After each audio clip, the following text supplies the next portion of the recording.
নমস্কার বন্ধুরা, মমতার রান্না বান্নাতে আপনাদের সবাইকে স্বাগত। আশা করি আপনারা সবাই ভালো আছেন, আর আমিও অনেক ভালো আছি।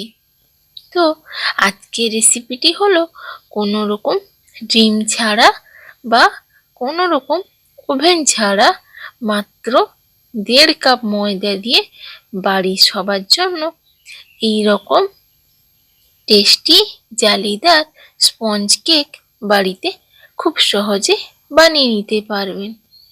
যারা কেক বানাতে পারেন না, এই ভিডিওটি একবার দেখলে তারা খুব সহজে গ্যাসের চুলায় কেক বানিয়ে নিতে পারবেন।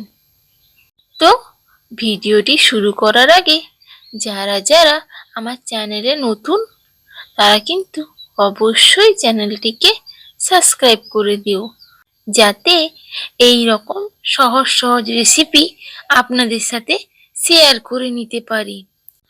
তো চলুন ভিডিওটি শুরু করা যাক। তো প্রথমে আমি গ্যাসে একটি হাঁড়ি বসিয়ে দিয়েছি। এবার তার মধ্যে স্ট্যান্ড দিয়ে ঢাকা দিয়ে রেখে দিয়েছি প্রিহিট করার জন্য, তাও আবার লো ফ্লেমে।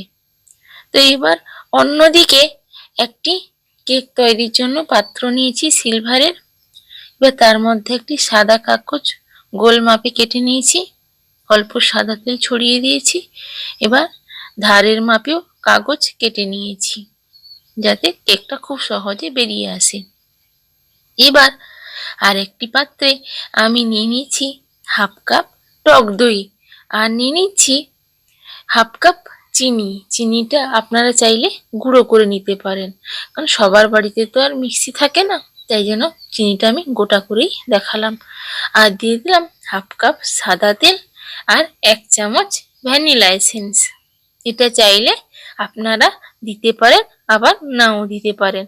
তো এবার একটা হ্যান্ড ব্লেন্ডারের সাহায্যে ভালো করে ফিটিয়ে নিতে হবে, যতক্ষণ না চিনিটা ভালোভাবে গলে যায় আর সবগুলো উপকরণ যতক্ষণ না ভালোভাবে মিশে যায়।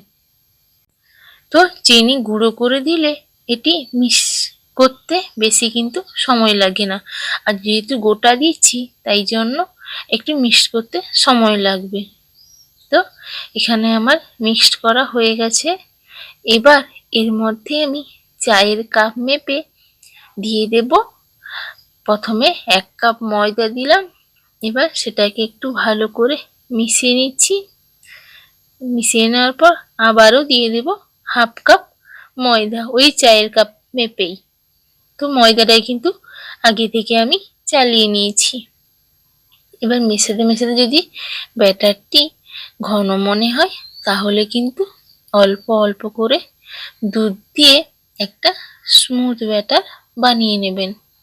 তো এখানে আমি অল্প অল্প দুধ দিয়ে স্মুথ ব্যাটার তৈরি করে নেব। এককালীন কিন্তু বেশি দিয়ে দেবেন না, অল্প অল্প করে দিয়ে মিশিয়ে নিতে হবে, না হলে ব্যাটারটি পাতলা হয়ে যাবে। তো দুধটা কিন্তু আমি আগে থেকেই জাল দিয়ে ঠান্ডা করে নিয়েছি। আপনারা চাইলে গরুর দুধও ইউজ করতে পারেন, না হলে লিকুইড দুধও ইউজ করতে পারেন। তো ভালো করে মিশিয়ে একটা স্মুথ ব্যাটার তৈরি করে নিয়েছি। ব্যাটারটি এমন হবে যাতে উপর থেকে নিচে পড়ার সঙ্গে সঙ্গেই কিন্তু মিলিয়ে যাবে না, 1 থেকে 2 সেকেন্ডের পর তারপর যেন মিলিয়ে যায়। তো দেখেই বুঝতে পারছেন ব্যাটারটি। এবার অন্য একটি পাত্রে আমি কিছুটা টুটি ফ্রুটি নিয়ে নিয়েছি। তো এর মধ্যে আমি অল্প ময়দা দিয়ে দিচ্ছি, দিয়ে ভালো করে মিশিয়ে নিচ্ছি, যাতে ময়দাটা দেওয়ার কারণে টুটি ফ্রুটিগুলো যখন কেকের মধ্যে দেওয়া হবে তখন এগুলি নিচে পড়ে যাবে না, কেকের মধ্যে ভেসে থাকবে। তো এবার আমি ওই টুটি ফুটিগুলোকে ওই কেকের ব্যাটারের মধ্যে মিশিয়ে নিয়েছি ভালো করে। তো চারিদিকে ভালো করে ছড়িয়ে মিশিয়ে নিতে হবে। তো এই রকম রেসিপি যদি তোমরা দেখতে পছন্দ করো, তাহলে আমার চ্যানেলটি কিন্তু অবশ্যই সাবস্ক্রাইব করে নেবে। আর তোমরা যদি আরও বিভিন্ন ধরনের কেকের রেসিপি দেখতে চাও, তাহলে আমার চ্যানেলে দেওয়া আছে, তোমরা গিয়ে দেখে আসতে পারো। আরও বিভিন্ন রকমের কেকের ভিডিও দেওয়া আছে। তো এরপর আমি দিয়ে দিচ্ছি 1 চামচ বেকিং পাউডার আর দিয়ে দিচ্ছি 1/2 চামচ বেকিং সোডা। এবার এতে অল্প দুধ দিয়ে ভালো করে এটাকে মিশিয়ে নেব। তোমরা যদি এগুলো না পাও তাহলে একটা ইনো মিশিয়ে দিতে পারো এর মধ্যে, তো একই কিন্তু কাজ করে। তো ইনো দিলে কোনো প্রবলেম হবে না। এবার ভালো করে ফিটিয়ে মিশিয়ে নিতে হবে। তো এগুলো দিয়ে কিন্তু সঙ্গে সঙ্গে কেকটিকে বেক করতে দিয়ে দিতে হবে। এগুলো দিয়ে কিন্তু ওয়েট করানো যাবে না, তাহলে কেকটি ফুলবে না। তো এইগুলো যখনই কেকটি মোল্ডে দেবেন তার আগেই মিশিয়ে নেবেন। এবার ওই যে কেক টিনটা তৈরি করে রেখেছিলাম তার মধ্যে ব্যাটারটি ঢেলে দিয়েছি। এবার একটু ঝাঁকিয়ে নিচ্ছি যাতে ভেতরে কোনো বাতাস না থাকে। এবার এটিকে এই যে আগে থেকেই হাঁড়িটি গরম করতে বসিয়ে দিয়েছিলাম, এর মধ্যে কেক টিনটি বসিয়ে দিলাম। এবার ঢাকা দিয়ে রেখে দেব 10 থেকে 15 মিনিটের জন্য। আর গ্যাসের আঁচটাই কিন্তু লো ফ্লেমে রাখতে হবে। তো এখানে 10 মিনিট হয়ে গেছে আর কেকটি কিন্তু হালকা ফুলতে শুরু হয়ে গেছে। তো এরপর আমি দিয়ে দিচ্ছি টুটি ফুটি।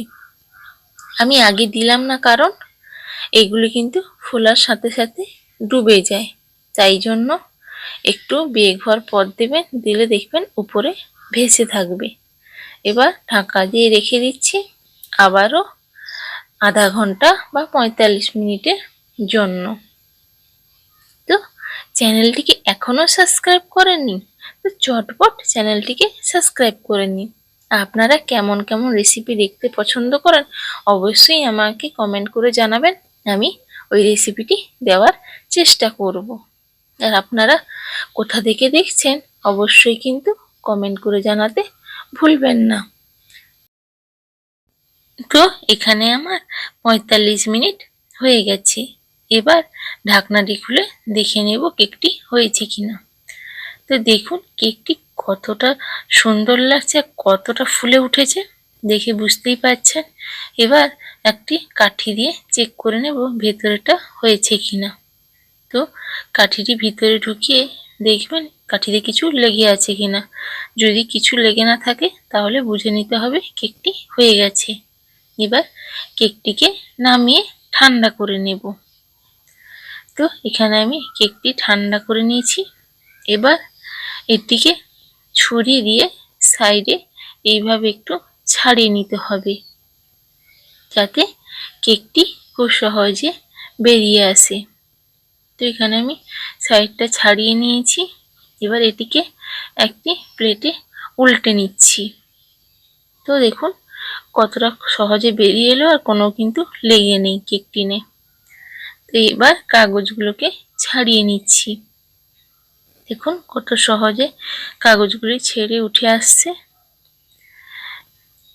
তো এইভাবে করে নিতে হবে। আর দেখুন কতটা স্পঞ্জি হয়েছে আর জালিদার হয়েছে। দেখুন একদম যেন সফট জালিদার লাগছে, স্পঞ্জও কতটা হয়েছে। এটা যে ডিম ছাড়া কেউ বুঝতেই পারবে না, মনে হবে যেন ডিম দেওয়া আছে, তার জন্যই এত স্পঞ্জি হয়েছে, কিন্তু এটা অ্যাকচুয়ালি ডিম ছাড়াই তৈরি হয়েছে। তো এইভাবে ক্রিসমাসে আপনারা বাড়িতে বানিয়ে দেখতে পারেন, এটা কিন্তু সবাই খেতে খুব পছন্দ করবে।